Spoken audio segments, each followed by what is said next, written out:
I know what it is. It's just Texas's training wheel schedule showing up for a second straight season in the SEC.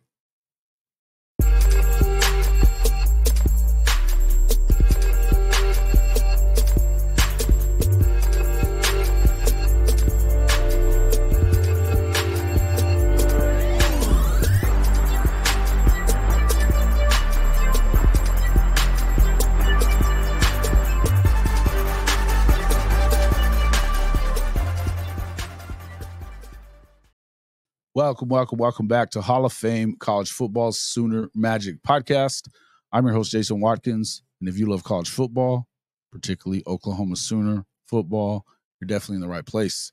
So before you forget, smash that red subscriber button, like our videos, and don't forget to ring the bell so you don't miss one moment of Hall of Fame college football.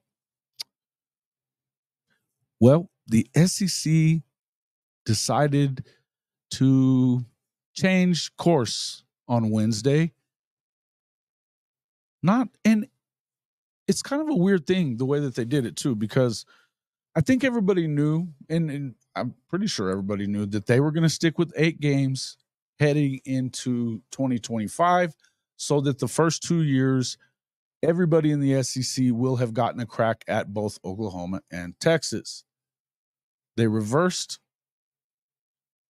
at least part of it on Wednesday, and let's take a look at what they're talking. Now, as you can see, the SEC officially sticking with an 8-game schedule for 2025 per a source. This is, of course, coming from The Athletic. It's funny that that's the way the headline is, but you find out real quick what's going on. Now, again, as I said, this was already intended. They were going to stick with an 8-game schedule for the first 2 years. Then they were going to move to the other one. But what was going to happen was everybody was going to swap out getting to play Oklahoma and Texas, the new members of the league in 2024. So you go from 2024 to 2025. So, for instance, Oklahoma this year playing Alabama. Next year, they would be playing Georgia, not Alabama. Vice versa for Texas. We'll get into the schedules and what they were in a minute. But as you can see, SEC sticking with an 8-game schedule for 2025 season, but with each team playing the same opponents as they did in 2024, with locations, of course, being flipped. The conference announced on Wednesday. As it says here, for instance, Georgia's going to host Alabama, whether they're on the road at Bama this year. Ole Miss and Kentucky. Georgia will host Alabama, Texas, Ole Miss, and Kentucky, the 4 away games that it has in 2024. The format also means that Texas will host A&M, and Oklahoma will travel to Tennessee, while Ole Miss will go to Oklahoma. For the reason why, which doesn't really tell me why, we continue to monitor changes across college sports as they relate to the future scheduling. Continuing with our current format for the 2025 season provides additional time to understand the impact of the changes happening around us as we determine an appropriate long-term plan for SEC football scheduling. Now, if you remember, the SEC, you had mainly Nick Saban's cronies that decided that they didn't want to go to a 9-game schedule unless ESPN was going to pay them for it. Also, they were a little bit concerned about how many places they were going to get in the playoff or in the in the playoff, pretty much when it went to 12 this season. Now, it says that approach is another sign that the conference still has an eye on expanding to a 9-game schedule, which would have your 3-6-6 model. You have 3 permanent opponents, 6 1 year, 6 of the rest of them 1 year, 6 the year after that. Obviously, the additions of Oklahoma and Texas are what spurned all that. But here's the deal. In any way that you look at it, this is what the real deal is right here. There's overall uncertainty about what the college landscape will look like, whether that's further realignment or anything else. Clemson joining Florida State in suing the ACC to get out of the grant of rights is yet another wrinkle. Therefore, going with a temporary schedule for 2025 is the SEC's way of continuing to maintain flexibility, and it did not want its annual spring meetings in Destin in late May to again be dominated by the schedule discussion. It wouldn't have been, because everybody knew.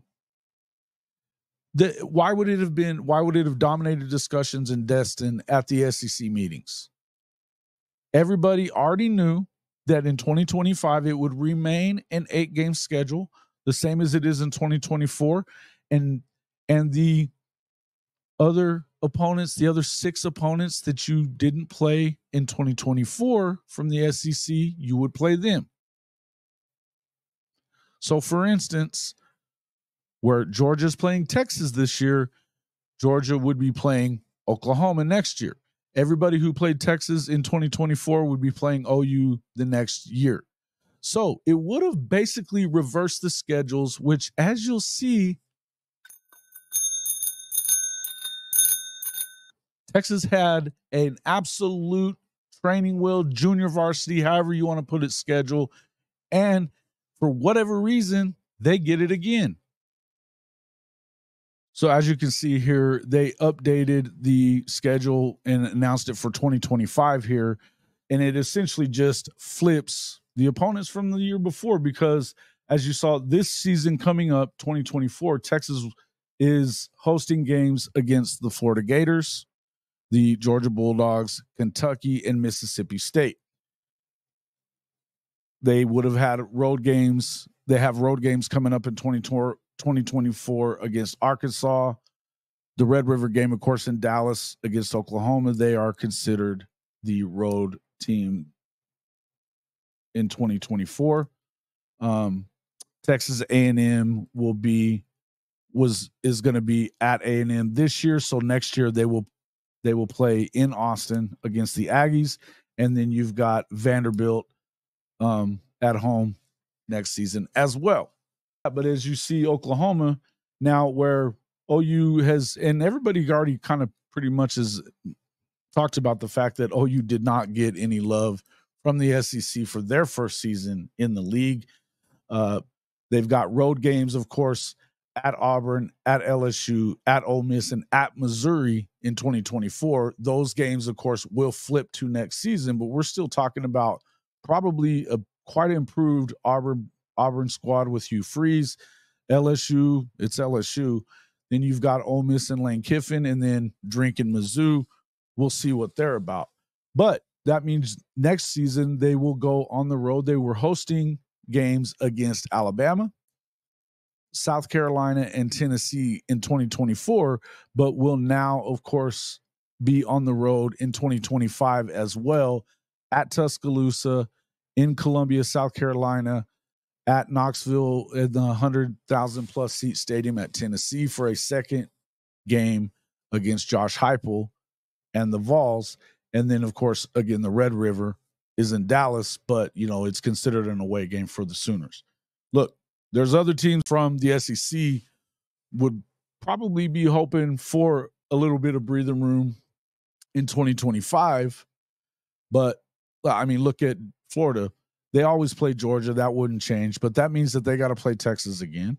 They get Mississippi State, but they play Tennessee as always. They also get LSU, Ole Miss, and A&M, along with Kentucky on the road in 2025. Florida probably has the toughest schedule in college football history this year when you add in their non-conference opponents as well. Alabama, it did Alabama no favors either for being what we thought was the darling of the SEC. They will host Oklahoma and LSU. They also have Tennessee as normal. Georgia, they will go on the road to play them. Missouri on the road, and Auburn on the road. Of course, they're not going to take away the Iron Bowl, but, it's a tough schedule for Kalen DeBoer in his second season. Georgia's not quite as tough, but they, have to play Bama again for a second straight year. Will host Texas, and then they've got Ole Miss, of course. Then, of course, the world's largest cocktail party with Florida is in Jacksonville as well. their road games against Vandy, Auburn, South Carolina. It obviously theirs isn't quite as tough, but you look at Ole Miss, LSU, not easy schedules unless you are Texas.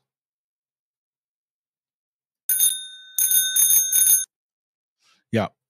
Texas continues to get just aside from Georgia and Oklahoma and possibly A&M, with that being a rivalry game, you can, and maybe they'll be a little better with Mike Elko than they were with Jimbo. But you got to look at, when you start looking at the 2023 schedule and the 2023 combined record for Texas's opponents, which was supposed to just be in 2024, but now in 2025 as well. Overall, they were 53-48 combined, with, of course, 23 of those 53 wins coming from Georgia and Oklahoma. Okay. 31-38 in conference play.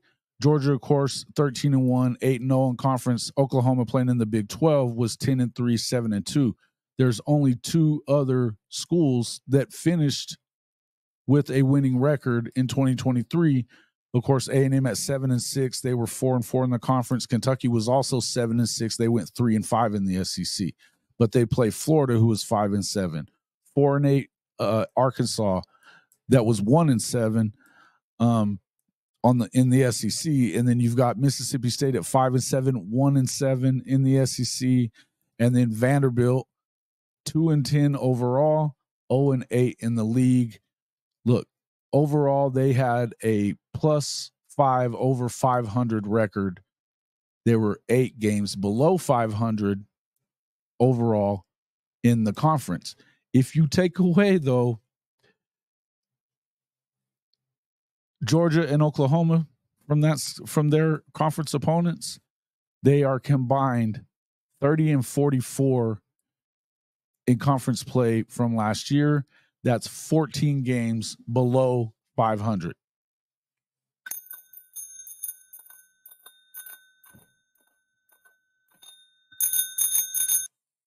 This is in comparison, of course, to Oklahoma, who, again, had no favors done for it coming into their new conference. They play Alabama, Texas, Ole Miss, Mizzou, LSU, Tennessee, Auburn, and South Carolina. The Ole Miss game, Missouri game, LSU game are all on the road. We're talking about Ole Miss, Mizzou. Both of those schools went 11-2 on the season, 6-2 in the conference. Tennessee, another road game. They almost never lose in Death Valley. They were 10-3 a year ago, 6-2 in the conference. You play host to 12-2 Alabama and their new coach, Kalen DeBoer, who they were 8-0, won the conference championship, of course, over Georgia. And then, you also go on the road to an Auburn team that everybody wants to tell you how hard it is to win at Jordan-Hare Stadium. They may be a little bit better, but, road game there, road game at LSU, road game at Ole Miss, who is we're talking dark horse, or, expect a lot of expectations for Ole Miss and Missouri to make the college football playoff, along with LSU. There's a dark horse chance for Tennessee to get in, a lot of people think. LSU, Ole Miss, Missouri, and Auburn, one of the toughest places to play on the road if you ask an SEC fan, and those are all road games. Overall, Oklahoma's opponents for now 24 and 25 were 45 games over 500 overall. They were 16 games over 500 in the conference. To remind you, Oklahoma's opponents, 45 games over 500. Texas's 5 games overall over 500. In the conference, Oklahoma's 16 games over 500. Their conference opponents for Texas, 8 games combined below 500. That's a 24-game swing. And again, if you take away the Georgia and Oklahoma, then they were 30-44, which is 14 games below 500 in conference play. You're going to have to make me understand what was the point of changing this around. because we all knew that this was what it was going to be. What does keeping the same opponents for another year have to do with bowl matchups and what's going to happen in the college football playoff moving forward? Realignment. What the hell does that have to do with it? Why would you keep the same opponents? You're going to have to make me understand this. The only thing it looks like to me is you're just looking for the SEC is looking for a way to prop up, and ESPN are looking for a way to prop up Texas even more than they already did. It was completely unbalanced already for 2024, and it remains that way for 2025. It's just unbelievable. Not a cool way to do it. Guys, let me know what you think about that. I'm unhappy with it. I think it's ridiculous. I mean, I'm glad that Oklahoma gets to continue playing Texas because I know they're going to beat Texas more times than they don't. But for Texas, who hasn't done anything for 15 years, and they finally win a Big 12 championship on the way out, 15 years after their last one, get to the college football playoff, choke that one away. There's no Georgia in the field. They gag it away to a Washington team that got steamrolled by Michigan. And this is after they beat Alabama earlier in the season. Now they get the training wheels schedule for 2 years in a row as they enter the SEC. What is the deal here? Why? What was the point in changing this over? You're going to have to make me understand that, because I don't get why you changed your mind all of a sudden, and nothing that was said in that release makes any sense. You were going to play half the league one year, half the league the next. And really, I mean, you look at Mizzou, same thing. They've got a paper soft schedule. There's a couple of these schools that got paper soft schedules.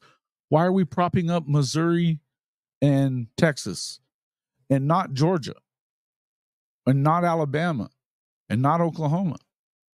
Even one of the years? Make it make sense. Let me know what you guys think in the comment section. Again, I don't understand what it is, but I want to know what you guys' opinion is on it. Did Oklahoma get screwed? Are you okay with it? Let me know in the comments. We'll see you guys on the next one.